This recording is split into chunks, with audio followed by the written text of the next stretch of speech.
Have you ever socialized with Donald Trump in the presence of females under the age of 18?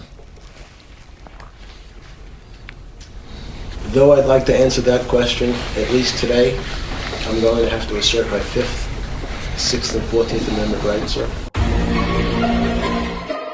Hey everyone, I wanted to give my 2 cents on this whole Epstein saga. He's reemerged from the dead. People care again. And that's a good thing, even though Trump's trying to tell people, do not look at it. Focus on Obama. Yeah, I don't think I will. Because this administration is banking on us getting Epstein fatigue. And we can't allow this to happen. Trump came into office saying that he was going to drain the swamp, not become the swamp. I said this the other day. It's like, he has Tulsi Gabbard up there, Pam Bondi. It's like he's the swamp, but with MILFs. And this Indian guy with really big eyes. Less than 2 years ago, Kash Patel was ranting about the FBI hiding the Epstein client list. Now he's in charge of the Bureau, and he says it doesn't exist. Yeah, I knew this guy wasn't trustworthy the second I saw his weird picture. We just need to start passing out fell for it again ribbons to people. And it's important to just continue to harp on this Epstein thing because it puts pressure on the administration to actually listen to its base. So here's something that just came out. Trump says the days of American tech companies replacing American workers with Chinese and especially Indians are over. This comes out after Trump is obviously trying to play damage control and distract his base from holding his feet to the fire about Epstein. I can't help but feel like these two things are related. Because this is an entire 180 for Trump. Before, Trump was saying that he wants to bring in H-1Bs, he wants to make the process easier for Indians to come in and take Americans' software jobs, whatever jobs they may be. Now he's completely flipping, and he's actually telling his base what they want to hear over this extremely crucial issue. Software developers could easily be clearing 6 figures in this country if they weren't competing with foreign nationals. Like, this is a huge, important issue when it comes to young men, young women who want to buy a house, who want to start a family. It is so hard to do that these days because we are competing against the entire global market when we don't have to. So I think Trump might be doing this because of the Epstein flack. And because if you look at Elon Musk is like the champion of wanting to bring in all these cheap H-1Bs so he can make more money with his corporations. And Musk and Trump are feuding really hard, especially over the Epstein thing. So this could be Trump wanting to stick it to Musk and Trump also trying to deflect from all this recent controversy. So let's get into what's been going on. So this federal judge in Florida refuses to release the Epstein grand jury documents. Her last name is Rosenberg. No comment. It's so tiring. Okay. Turns out this lady here, Robin Rosenberg, she denied the DOJ's request to unseal grand jury transcripts from 2005 to 2007 on the investigation of Jeffrey Epstein. Turns out she's married to the Florida district attorney who stonewalled the West Palm Beach police chief when he was trying to charge Epstein back in 2008. What a coincidence. The swamp runs so deep. And what people are starting to realize about how our country functions, these U.S. district judges hold way too much power over the president. They block immigration bills. They block investigations into Epstein. And it's just some lady who no one has ever heard of. And I'm not saying Trump has been ardently trying to release the files. No, of course not. He's doing the opposite. How can we have a functioning country like this? Where this lady can just tell the president, you know what? No, you can't do that. Because I just feel like it. But anyways, Trump isn't actually trying to unseal them because he's in them. And the only reason he's talking about arresting Obama and Hillary is so people will shut up about Epstein. I'm sure you've heard that drama where he posted some AI video of Obama getting arrested. And all his sycophants are like, oh yeah, that'll teach him. He's so crazy. Literally, he won't do anything because Obama and Trump, this whole Epstein thing has shown beyond a shadow of a doubt, they are a part of the same control matrix. Trump simply came in with the marketing of, I'm fighting for the people. I'm fighting for you. We're going to drain the swamp. I'm against the swamp. That was all marketing. He doesn't stand for anything. It's all just a circus. I mean, look, the Democrats. Don't let them off the hook. The Epstein files must be released. You have never cared about this before. Yeah, this person says, Britta, you've been on Twitter for 17 years. Why did you never tweet the word Epstein until last month? And what you got to remember here is, okay, when was Epstein up to his dirty business? It was in the 90s and early 2000s. Who were his main clients? 90s Democrats. Who was a Democrat in the 90s? Donald Trump. Donald Trump only switched over to Republican when he was running for election. Trump was in the 90s Democrat clique. Of course he's going to be in the files. Of course he was going to be friends with and partake in Epstein's activities.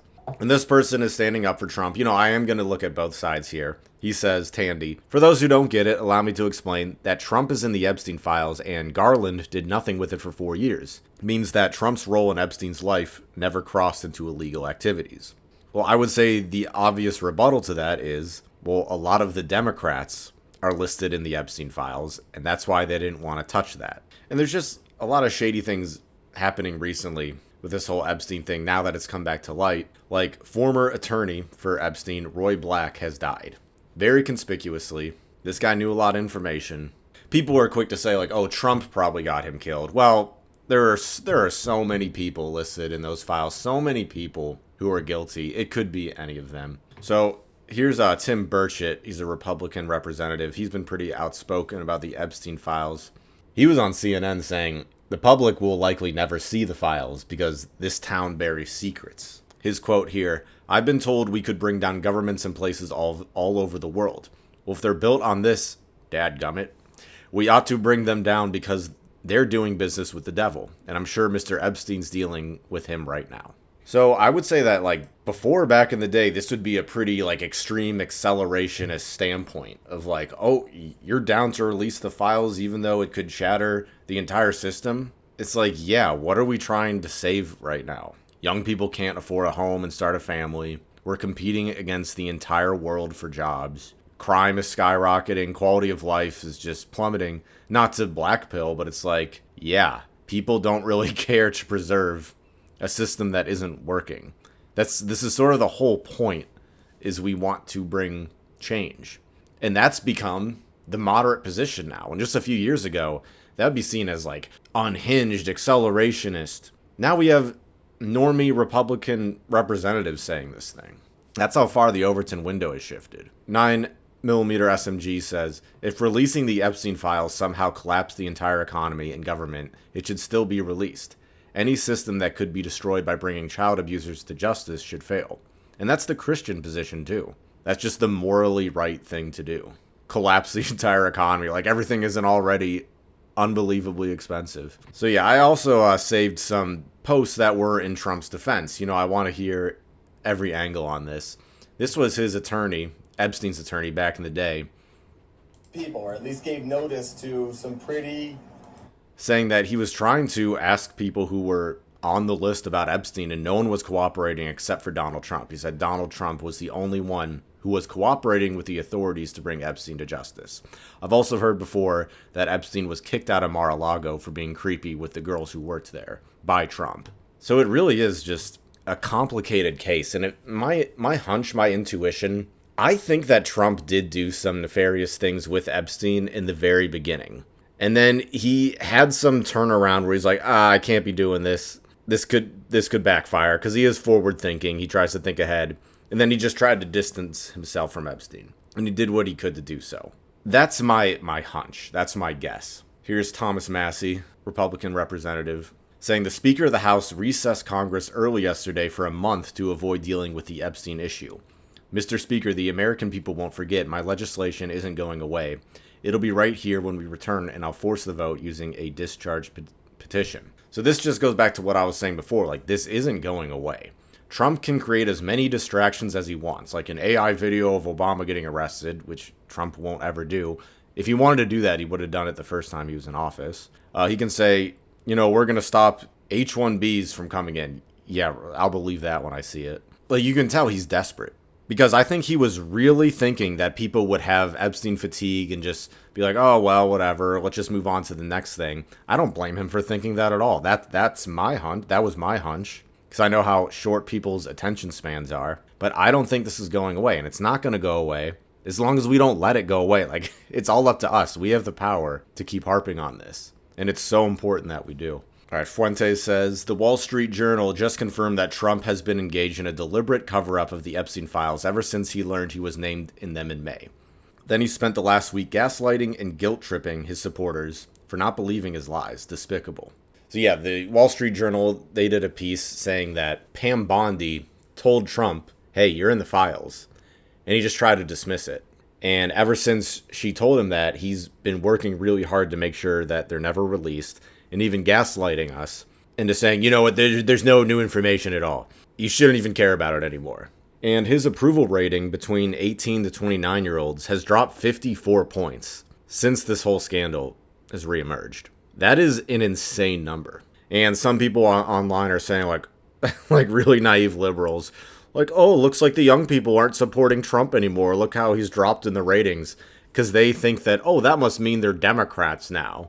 Not understanding that young people in America are so disenfranchised, they're so despondent, that they're even more right-wing than Donald Trump, who's honestly just like a moderate lefty. When you look at his immigration policies, where he'll put on a big show like, yeah, we're going to have mass deportations. His deportation numbers are lower than Obama's. That's what I mean when I say, like, all of his bravado is just marketing. It's all fake. It was created to placate his base in order to keep this fledgling system going. So here's another weird news story.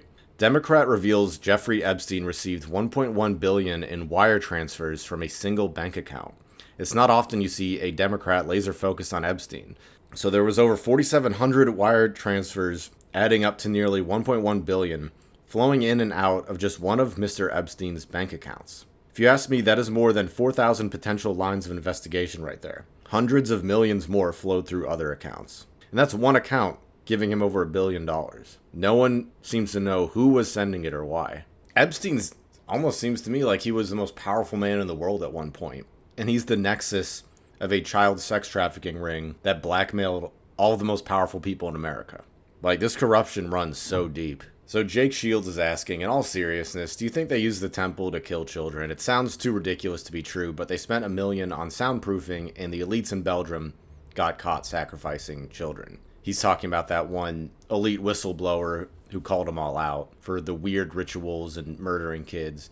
And they actually did get caught with that. A little hazy on the details. This is a New York Times article from 1999 about it. Belgium pedophilia scandal. Did authorities cover up its scope? Book revives fear of grand conspiracy. There is a series of horrific witness accounts of an alleged pedophile network. Yeah, from what I recall, it's all true. They just couldn't really pin anyone on it. Anyways, yeah, a lot of people are saying that there was an underground system in this temple. And I've talked about that before. I mean, it's up on a hill. They definitely have enough room to make something underground. And now that I'm older and wiser, I know I made that Meaning of Epstein's Temple video, and I said the architecture was like ma'am luck. But I think more realistically, now that I know more about Epstein, this temple was symbolic of the rebuilding of the third temple. I mean, we have the Israeli colors right here. I now know of Epstein's ethnic background. I mean, that seems kind of more likely. Harrison Smith, insane how leftists are protesting over Gaza and the right-wingers are rebelling over Epstein, but there is somehow still no hint of a cross-party movement to decouple America from Israel. Well, that's coming in the future. I think that we will eventually have a leader that figures out how to merge the left and the right together over this issue in particular. And it's really going to shake the foundation of American politics and the American way of life. Because, I mean, it's just out of control. The other day, Congress voted 422-6 in favor of more missiles for Israel. They literally can't agree, Republicans and Democrats, on anything, on a single issue, except for when it comes to giving more aid to Israel. Then they're all in favor, except for a handful of people. It's just so blatant. You can't even deny it anymore. I mean, even Tucker Carlson on his show is talking about how Epstein was high-level Jewish mafia. The Jewish mafia is extremely powerful in the U.S. Like, he's openly saying it. It's mainstream at this point. But yeah, Representative James Comer stated that Pam Bondi and Kash Patel do not possess the Epstein files and that the documents have been destroyed. All right, now I'm on the Gateway Pundit talking about that weird letter, birthday letter that Trump sent to Epstein. The letter bearing Trump's name, which was reviewed by the Journal, is bawdy, like others in the album. It contains several lines of typewritten text framed by the outline of a naked woman, which appears to be hand-drawn with a heavy marker. A pair of small arcs denotes the woman's breasts, and the future president's signature is a squiggly Donald below her waist, mimicking pubic hair, the Wall Street Journal reported.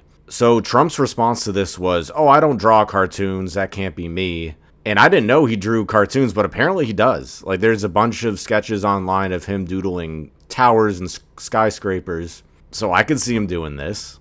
Probably drew women, too, if he's an artist like that. I didn't know that he drew pictures, but apparently he does. And you can tell he's obviously very shaken up about this controversy. And why wouldn't he be? He's getting annihilated in the polls. He's losing all of his popular support. Everyone's turning against him, except for a handful of sycophants. Like, this is how he goes out. Not just him, but overall trust in the system altogether. Not that that was very high to begin with. But you see, even the Democrats, who are the main protectors of the system, they're starting to see it too. You know, they say, release the files, release the files. I don't think they're so naive to not understand, okay, well, that brings down your golden calves too.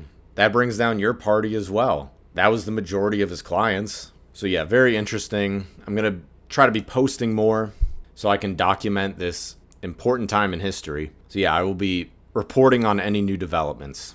I appreciate you for watching. Take care.